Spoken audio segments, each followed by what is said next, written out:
الحمد لله رب العالمين والعاقبة للمتقين وصلى الله وسلم على نبينا محمد وعلى آله وأصحابه أجمعين.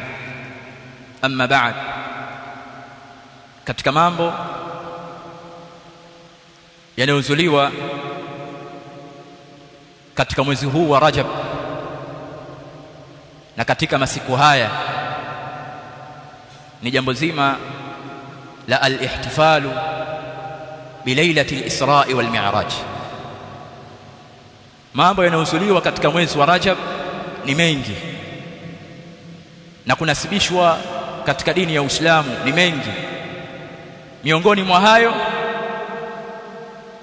tena yanayohamasishwa ni jambo la kusherehekea usiku wa safari ya Mtume sallallahu alayhi wasallam kutoka Makka mpaka Falastini, kisha akatolewa Falastini kwenda mbinguni.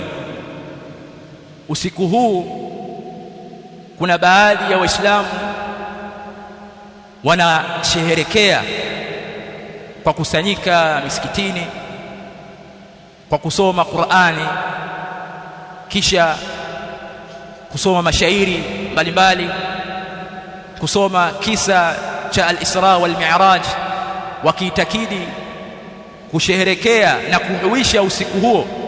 Kwa kuyafanya hayo, ndani yake kuna ubora, kuna thawabu, kuna ujira, kuna malipo, na hilo ni katika kila mwezi wa Rajab, katika kila mwaka. Katika jambo hili kuna upotevu mkubwa uliofanywa, kuna upotoshaji mkubwa ambao unafanywa na duatu su.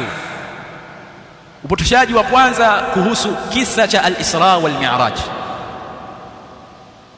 wanadai kwamba ahlus sunnati wal jamaa wanasema kisa hichi na kusimuliana kisa hichi ni uzushi. Huu ni upotoshaji ambao unafanywa na baadhi ya walinganizi waovu.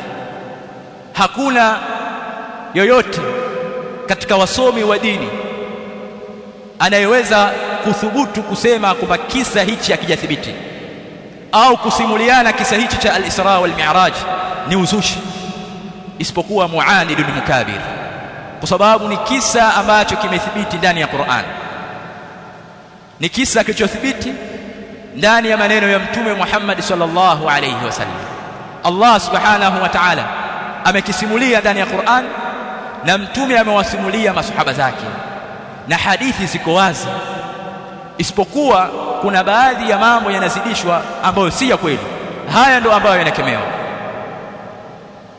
na ikiwa wanakusudia kuwa ahlus sunnati wal jamaa wanasema kusimuliana kisa hichi na kuitakidi ubora na fadhila katika hilo kila mwezi wa Rajab, ikawa kila mwezi wa Rajab ndio utaona watu wanakusanyika misikitini katika halakat, katika vikao mbalimbali, wengine wakiasha mishumaa, wake kwa waume, wakianza kusimuliana. Vikao hivi vinakuwa mwezi wa Rajab peke yake, kila mwaka huyaoni hayo katika miezi mingine au vikao vingine vya kawaida. Naam, hilo ni bid'a. Kufanya hivyo na kuitakidi hayo, huo ni uzushi. Ma anzala Allahu biha min sultan, Allah subhanahu wa ta'ala hakuteremsha hujja yoyote katika hilo. Kisa cha Isra wal Mi'raj ni kisa kilichothibiti na ni kisa ambacho tunasimuliwa na mashekhe zetu katika vikao mbalimbali vya elimu, wala haifai kuhusisha ubora maalum kwamba hilo lifanyike mwezi wa Rajab peke yake, ikawa watu miezi mingine hawafanyi hayo. Hilo ndo ambalo ni uzushi.